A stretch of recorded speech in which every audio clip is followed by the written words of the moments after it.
Tu sebabnya kadang niat kita ni penting. Apa juga yang kita buat, kita berada pada malam ini, niat tu penting supaya tak sia-sia amalan kita. Niat betul-betul. Ingat yang baik-baik, fikir baik-baik, buat yang baik-baik. Mudah-mudahan Allah balas yang baik-baik. Kita tak usah risau-risau. Tuhan akan balas baik-baik. Ada orang mengadu, aku kerja dekat situ bukannya tak okey, gaji bagus, tapi aku nak sembahyang Jumaat dia tak bagi. Berhentilah, cari tempat lain. Banyak je rezeki Allah Ta'ala boleh bagi kat kita. Dah kita mengayu pun dia tak bagi, dah sampai masa dia tak bagi. Mana penting, Allah ke apa? Dia tak bagi kita sembahyang, apa hal? Banyak lagi rezeki Allah Ta'ala bagi kat kita tempat lain. Jangan risau. Saya dulu sebelum apa ni bukan tak ada jawatan pengarah, tapi berhenti. Apa dah hal? Ada rezeki lain Allah bagi. Risau apa? Kan? Apa dah? Habislah lepas ni aku ni berniaga ni tak adalah orang tolong aku lagi dah. Jangan risau, rezeki tangan Allah. Bukan barang siapa yang bergantung kepada manusia dia akan kecewa. Tu. Ingat tak saya cerita dunia tadi? Pertama, harta, iaitu rumah, kereta, duit sementara. Kedua, kuasa, pangkat, kedudukan sementara. Sampai masa orang lain pula. Jadi ketua kampung tak selama-lama jadi ketua kampung. Orang lain pula ketua kampung. Ketua lorong, pengetua, guru besar, pegawai-pegawai tinggi, sampai masa tukar. Paling tidak sampai masa pencen. Paling tidak mati, guyub, sadaqallah lazim. Ganti orang lain. Sementara kita berhenti kerja, aku nak berhenti. Kejap je iklan, ada orang lain nak ganti kita. Ada apa? Sementara sifatnya. Dan begitu juga wanita ataupun pasangan kita, cinta pun merupakan satu sifat sementara. Kita sayangkan suami kita, sayang isteri kita, tapi itu hanya dunia saja. Melainkan kita mendasarkan kasih sayang kita kerana Allah. Baca orang lelaki lah, nak kahwin lagi. Bini tanya, kenapa abang nak kahwin lagi? Apa rasa abang mampu? Marahlah orang perempuan tu. Kenapa abang nak kahwin lagi? Abang rasa abang bertemu dengan cinta hati abang. Marahlah perempuan tu. Cuba jawab, kenapa abang nak kahwin lagi? Kerana Allah. Barulah orang perempuan setuju. Betul tak? Tak setuju juga. Saja je test. Kan? Pada orang perempuan ni bukan sunnah tu, jenayah. Seorang pun tak terjaga nak lebih. Betul tak orang perempuan? Oh, yang tu kuat jawab, mak. Tak adalah. Kadang kita lupa niat kerana Allah tu terlupa. Sedangkan niat kerana Allah barulah ada manfaat. Ini niat kerana dunia, tak dapat apa. Tak dapat apa. Allah ni perintahkan Nabi berhijrah. Nabi tidak, pun tidak. Nabi tak ada orang kata mengelak-ngelak. Ya Allah, nantilah dulu. Ada orang nak bunuh aku ni. Aku dah seronok duduk kat Mekah. Tak ada. Dah Allah hijrah. Cuba kalau kita dapat surat pertukaran daripada Kimanis bertukar pergi ke Lahad Datu. Kita pun buatlah surat rayuan dengan sokongan YB kawasan. Memohon pertimbangan agar ditangguhkan selama 2 bulan bagi menyelesaikan tugas-tugas tertentu yang tertangguh. Ayat biasa. Dia nak lambat-lambatkan. Sementara tu cubalah cari jalan supaya tak payah pindah. Kan? Tapi Nabi bila Allah perintahkan langsung buat sebab perintah Allah. Tak ada fikir cakap-cakap orang. Nabi Ibrahim bila diperintahkan oleh Allah supaya sembelih anaknya Ismail. Ya, bayangkan anak dia sayang. Nak confirm, tanya Siti Hajar. Wahai Hajar, Siti Hajar, apa pandanganmu? Aku bermimpi Allah suruh aku sembelih anak kita. Maka jawab Siti Hajar, wahai suamiku, seandainya mimpi-mu tidak disertakan dengan wahyu Allah, maka itu adalah mainan tidur. Tapi seandainya mimpi itu disertakan dengan wahyu Allah, laksanakanlah kerana itu adalah perintah Allah. Nampak redha mak dia, isteri dia. Tanya Nabi Ismail, wahai Ismail, aku nak sembelih kau. Aku dapat mimpi kena sembelih kau. Apa pandangan kau, wahai Ismail? Wahai ayahandaku, laksanakanlah perintah Allah itu. Nescaya sesungguhnya aku tergolong di kalangan orang-orang yang sabar. Macam tu. Cuba kalau anak kita, abah dapat mimpi ni kena sembelih kau. Apa pandangan kau lu? Macam ni lah, kalau abah nak sembelih, sembelih hangah. Jangan babit kena lung dalam situ. Agaknya lah. Kan?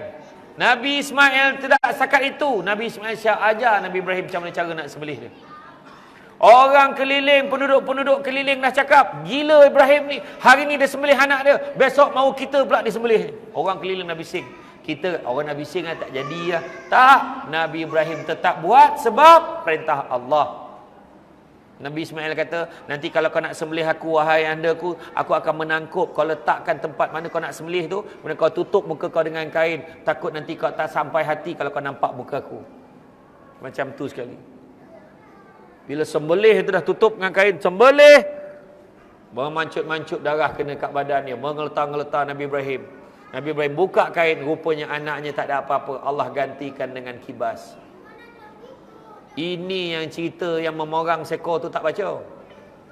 Kan ada memorang ada sekor tu yang dia cakap mimpi Nabi Ibrahim tu mimpi setan ada sekor tu. Setah siapa entah, bukan orang Malaysia atau orang mana entah. Nah, dia tak baca habis. Sebenarnya Allah nak uji setakat mana keimanan. Setakat mana kesanggupan yang mengorbankan. Tapi Allah Ta'ala Maha Pengasih, Maha Penyayang. Dia pun takkan korbankan anak Nabi Ismail. Nampak tak? Nak ceritakan buat tu, walau apa pun. Jadi bila Nabi diperintahkan hijrah. Perintah Allah ni senang aja. Kita tiap-tiap hari dapat perintah Allah. Allahu Akbar, Allahu Akbar. Tarik selimut, habis. Badan sadar, angkat berat puluh-puluh kilo pergi gym. Selimut tak berapa gram tak boleh alih. Tengok time maghrib, Allahu Akbar, Villa Gazara. Allahu Akbar, cinta bukan kristal. Allahu Akbar, jangan benci cintaku. Drama tengok, sanggup tak semayang? Tak. Bukan cerita benda lain lah. Simple ya, salat aja. Perintah suruh salat. Nombor kontak dengan Allah 24434 tak jaga. Tak tak? Itu sebab perintah Allah buat. Nabi keluar. Nabi tahu ni tentera kafir Quraisy dah standby nak bunuh Nabi. Tapi Nabi doa, keluar. Mudah-mudahan Allah lindungi. Keluar tentera kafir Quraisy. Ada yang lelap, ada yang memandang tapi tidak melihat. Tak nampak Nabi keluar. Kemudian Nabi siap ambil pasir letak kat kepala tentera kafir Quraisy. Tak sedar. Sambil Nabi baca, waja'alna min baini aydihim saddan wa min khalfihim saddan fa asyainahum lahum. Ingat tak ayat tu? Surah apa? Yasin. Ada ustaz KKL tu kata, baca ayat tu kalau nak elak speed trap. Kan? Masuk aja kat jalan raya macam besar tu, waja'alna min baini aydihim saddan wa min khalfihim saddan. Kena juga saman. Macam mana ustaz? Sebab polis dengan JPJ sebelum pasang kamera tu, dia dah baca dulu. Jadi dia nampak kita, kita tak nampak dia. Kan? Tak apalah, yakin lah. Tu dia. Cerita sekarang ni, perubahan hidup kita. Berubah. Sumbangan kita. Kan? Kepada tabung-tabung ni, tabung masjid, sumbanglah banyak-banyak. Sahlah kedokut-kedokut. Kalau boleh jadi orang yang awal. Berubah kita. Dalam ibadah kita tak ada lagi ikut-ikut, tapi kita belajar. Lepas tu kalau nampak orang buat baik, jangan kita sindir dia. Orang tu tiba-tiba datang masjid. Katalah malam ni first time datang masjid dengan ceramah. Wah, biasa tak datang, malam ni kau datang pula. Janganlah cakap macam tu. Ini rumah Allah, siapa-siapa pun boleh datang. Jadi kita galakkan, seronok tengok kau datang. Lain kali datang lagi tau, janganlah malam ni aja. Cakap elok-elok. InsyaAllah, bukan apa seronok bila tengok sahabat-sahabat datang ke masjid. Bertambah jemaah kita. InsyaAllah, insyaAllah. Seronok, dia tak sangka pula orang meraihkan dia datang. Orang buat baik ni, tu sebab buat baik jangan tangguh. Nampak tabung, nak bagi-bagi. Nampak orang, nak tolong-tolong. Dengar, betul pernah tak? Kita dengar ada pakcik tu sakit dekat kampung kita. Dengar dia sakit tenat dah, oh ya ke? Tengoklah, ingat petang ni nak pergi tengok. Kita dah cakap dah petang ni nak pergi tengok. Sampai petang isi kita tanya, bang jadi tak pergi tengok? Nantilah besok lah. Dalam kita kata besok malam tu meninggal. Apa yang kita? Baru nak pergi tengok. Sedangkan kita ada peluang tengok petang tadi, kita tak tengok. Itu kita tak sempat tengok sebab dia meninggal. Bayangkan kalau kita meninggal. Kita tahu tak kita mati bila? Tahu tak mati bila? Tahu tak? Tak tahu. Lain lah kalau dekat whiteboard kat luar tu ada pengumuman senarai kematian minggu ini. Senarai kematian minggu ini akan diupdate selepas Zuhur. Setiap kali lepas Zuhur semua berkerumun. Ada tak? Oh, nama kau tak ada. Tak ada. Jom balik. Tak ada. Kalau macam tu senang kan? Tengok. Ui, nama kau ada. Mana? Atas sekali. Bila? Besok. Langsung menangis masuk dalam. Jumpa imam. Tolonglah imam. Kenapa? Nama saya besok mati ni, imam. Apa pula? Standby lah. Masalahnya imam nak minta tangguh seminggu jadilah. Kenapa? Anak saya nak kenduri minggu ni. Ayolah, aku cubalah tapi tak janji. Oh, imam pula. Ya Allah.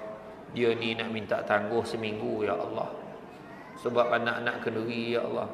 Kau makbulkanlah doanya, ya Allah. Walhamdulillah bil alamin. Kau pergi tengok nama kau. Dia tinjau, nama dia padam. Yang nombor 2 pula naik nombor 1. Celaka betul. Dah aku pula mati dulu ni, dia kata.